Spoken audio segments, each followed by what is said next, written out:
सेमण शहर में mobile franchise सां थियल फुरजा CCTV फुटेजेस टाइम न्यूज़ हथ करे वरिता आहिनि। टिनि हथियारबंदनि फ्रेंचाइज़ में घिड़ी मुलाज़िम खे यरग़माल बणाइण बाद फुरलुट करे फ़रार थी विया।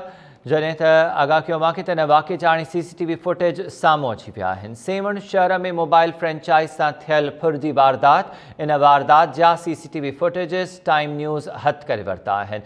फुटेजेस में ॾिसी सघिजे थो त 3 हथियारबंद फ्रेंचाइज़ में दाख़िल थिया ऐं मुलाज़िमनि खे यरग़माल बणाइण बाद फुरलुट करे फ़रार थी विया। तफ़सील मालूम कयूं था सेमण मां टाइम न्यूज़ के रिपोर्टर M अशरफ अतार खां। अशरफ, आगाह कजो, मोबाइल फ्रेंचाइज़ तां फुर जी वारदात थी हुई, CCTV फुटेज हाणे साम्हूं आया आहिनि।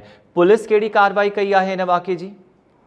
जी अमीर, बिल्कुल सेवण में बदअमनी की लहर छाइजी वही है। मुसलसल मोटरसाइकिलूं फुर अचण ऐं मोबाइलूं जेके आहिनि पर ज़ाहिरीन थी करनि पई, उन हवाले सां काल सेवण के शहर विच शहर के विच में धमाल चौक है, उते मोबाइल फ्रेंचाइज़ में फुर थी फुटेज टाइम न्यूज़ पारां हथ कया विया आहिनि।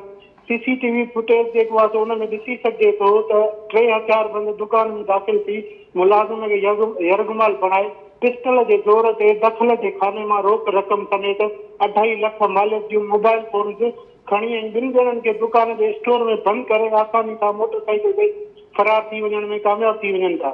CC कैमरा जा फुटेज हुजण बावजूद पुलिस हिन वक्त ताईं का भी कार्रवाई न करे सकी है, न ही हिन वक्त ताईं जवाबदार गिरफ्तार थी चुका आहिनि।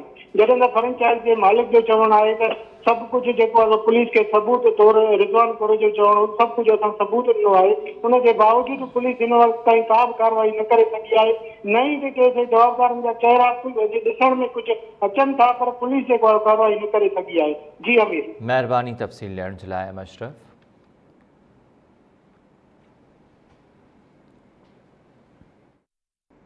अपडेट्स जो सिलसिलो जारी रहंदो। इन ब्रेक खां पोइ असां सां गॾु रहिजो।